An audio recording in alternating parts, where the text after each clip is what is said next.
It is Fut-Afrique channel and I am Christophe Bongo. Je ne suis pas seul, I am with Mpoza. It is a great day to speak about football. It is Monday in South Africa. I don't know where you're watching us, but this Monday means we are coming from a weekend of real football. It was a weekend where in South Africa, it was the Derby, a big game. We will talk about that game. And then on Sunday, it was the first African final of First African Football League. That's once again a massive one because the South African team were involved and they managed to win, turning the result. So we will look at that. But the first part of the conversation with Mpo is all about the Derby.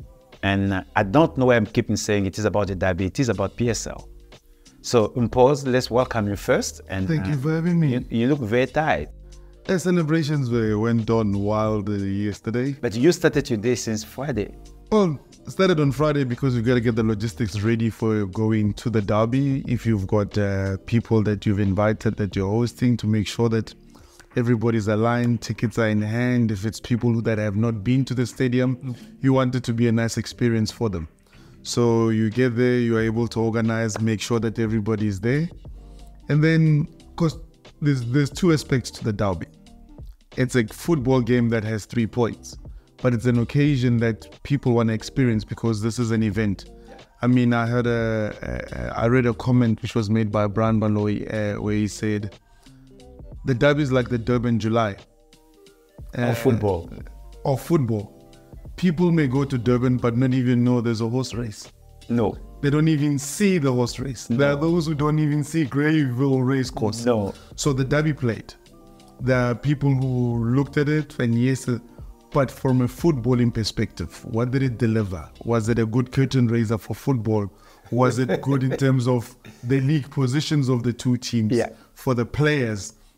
So yeah, it was a big event. Going back to the football, a week before, when we were previewing the Derby, it was on Tuesday, it was on Wednesday, Pirates played, Thursday, Chiefs played. Yes. But our preview was before those two games. Yes. And the idea was we might have a relegation derby, which did not turn to be a relegation derby because both teams were going there with wins.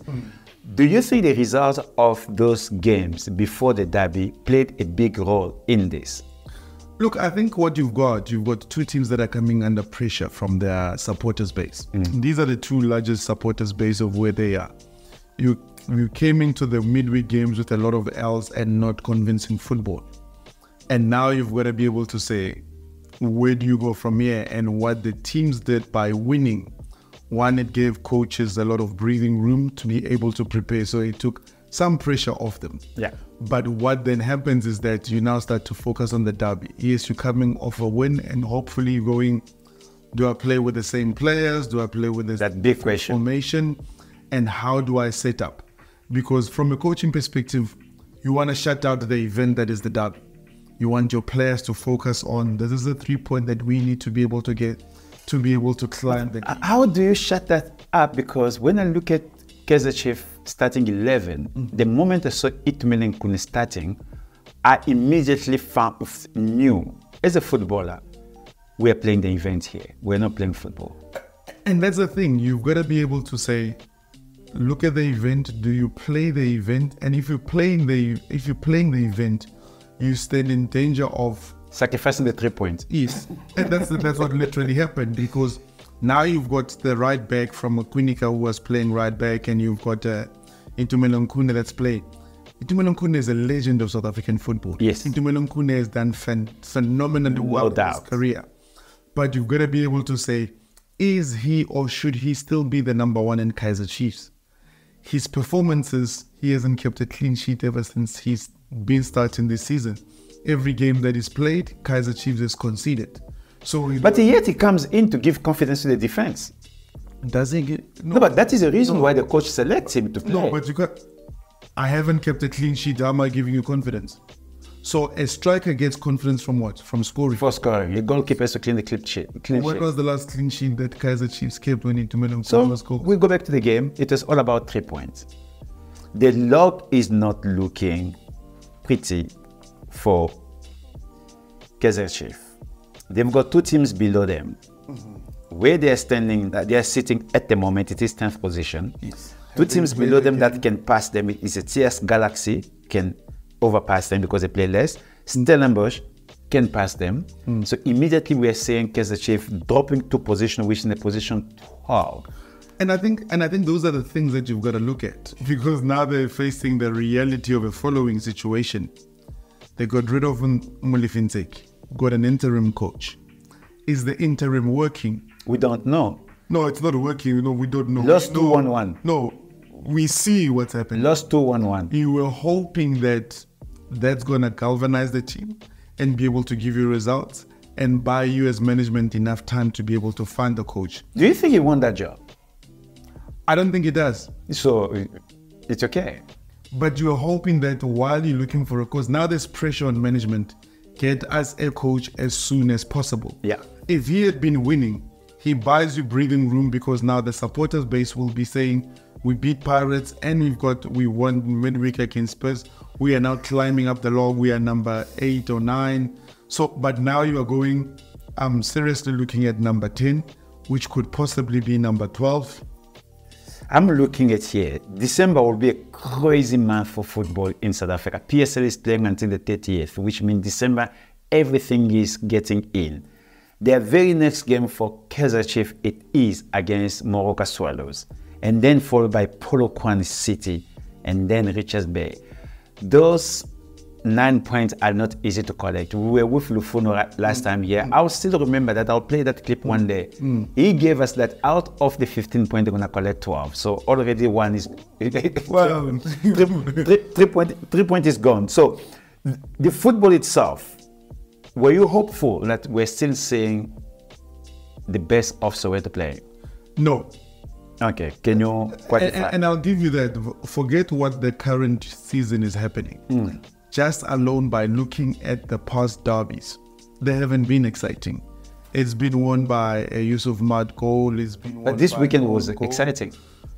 I saw some build-up. I saw some passing. I saw some movement. Look, for me, and I put out a tweet on Friday and I said, if Jose could play Loch, Masonga and Mfuke. Yes, they didn't start, but because of the injuries, it meant that those players on the field. Yeah. Loch is still a phenomenal player. Loch allows the team to build around him and be able to allow other players to come and shine. Movement. And you've got to appreciate that. But there was also a couple of times, yes, Itumelong Kune may not be on the greatest form. His distribution to the strikers when he had the ball, you got to look at those things and say that, but they are too fine. Was that his own decision of playing that long? Or it was a coaching? Because that is the big problem I found with Itumeleng when you ask him to play the game from the back. He's not comfortable with that. He likes playing the channels. Wait, Chris. Kaizer Chiefs cannot play from the back. No, they try. Let's be clear. No, but they try many times. And they get goal being scored against them. No, I'm saying, is that the same for the coach to go channels? Or So, and that's the thing. You've got to be able to say, at game number 10 plus, you still don't have a playing identity that we can be. If you were to say to anybody, wake them up and say, how does Pirates play? They will tell you they play from the back. If you were to wake anybody up and say Sundowns, everybody knows they'll play within the big box. So, but Kaizer Chiefs, are the players comfortable enough? Because if you look at the pressing trips, if Dove has got the ball, you press on him, likely goal. If Kwinika has got the ball, you press on him. So those are the things that you've got to be able to say. Do players make decisions as they go? Do they play the situation on the field?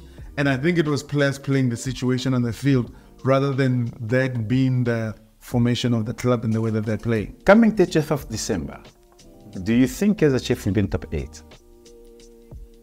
Look at the way that the log is, there's a chance because the teams are not exactly running away with it.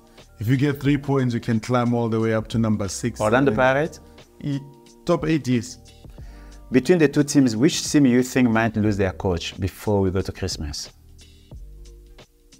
Kaizer Chiefs, the interim coach may be gone. Because at that level, if you've got to look at the game, the way that the games are coming, there's a lot of pressure on the players. Because what is happening now is that forget the pressure of the opposition supporters. I know Itumelong Kune spoke about the circle and play. It's your own fan base that is talking and saying we are not happy. So they're the ones that led to the team playing behind closed doors. Yeah. They're the ones that are not happy. They're now saying, Kevin Johnson is not our man. So we could have a following situation. The interim coach being dismissed for another interim coach unless they found a newer coach. You have a problem with your best friend, Mabuti Kaneza, losing against your other friend who is Populani. I don't know how your conversation this weekend with your friend.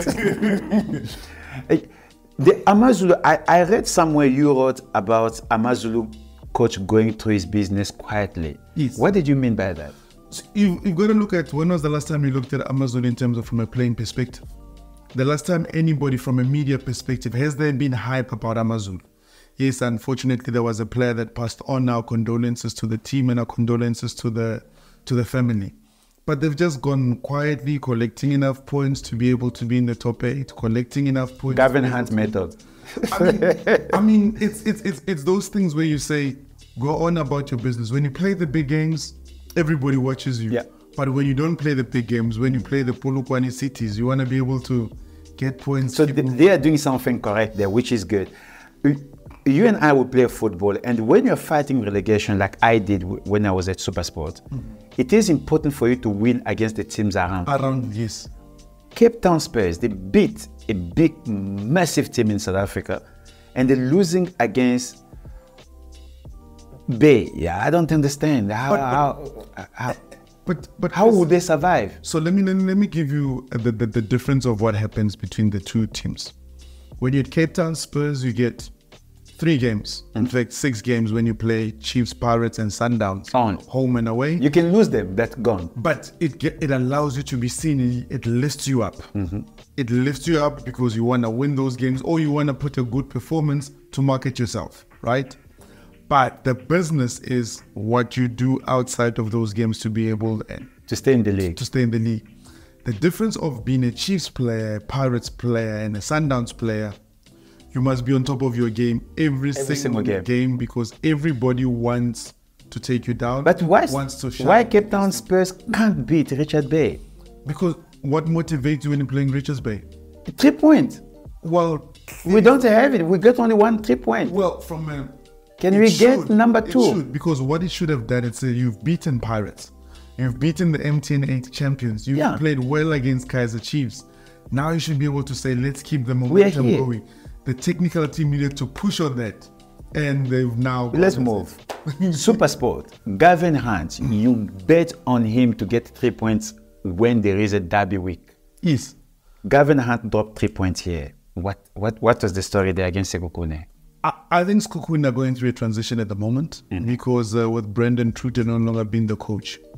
And what has happened is that players need to lift their game and say, because under Brendan Truter, if you're a player and having been there, you kind of know there's certain players who will play, there's certain players that don't even get a looking at. But now there's a new coach. Everybody wants to show up. Everybody wants to show up. To have a chance. And against Supersport, they showed and they won. And Moroka Solos 0-0. Is that a good result? Because it seemed they did not. They got 1 point. Listen, I know it is your former club. So, do you think this is a point gain away from home against Polokwane City? 2 points. Or you think 2 point drop? You've got to look at, and the thing about Swallows is, we've got to look at the quality that Swallows has collected around them. You've got to look at the likes of Andile Chali. You've got to look at Linsene Palan. You've got to look at the likes of Mahamo. Looking at the likes of Mabaso. Those are guys who played for. I'm looking at the Swallows as a second term or second half team to watch. That's the team that I'm looking for. I think here's the reality. The league does not wait for the second half. Yeah. But if you want to be able to play, you don't want to be sitting with the pressure, because there's 2 pressures. There's pressure of playing the game itself. There's a pressure of the log. I mean, I looked at the chairman, Coach David said you need to get to 30 points so that there's no pressure to survive the relegation. Now, you don't want the pressure of the log being on you. Because pressure of fighting relegation. Yes. Listen, Pause, thank you very much for the PSL. That was a PSL reaction, but we'll still talk about football because this time around we are going to African Football League. You stay tuned. Part 2. Mpoza, as a Sundown and a South African, will talk to us about the African Football League.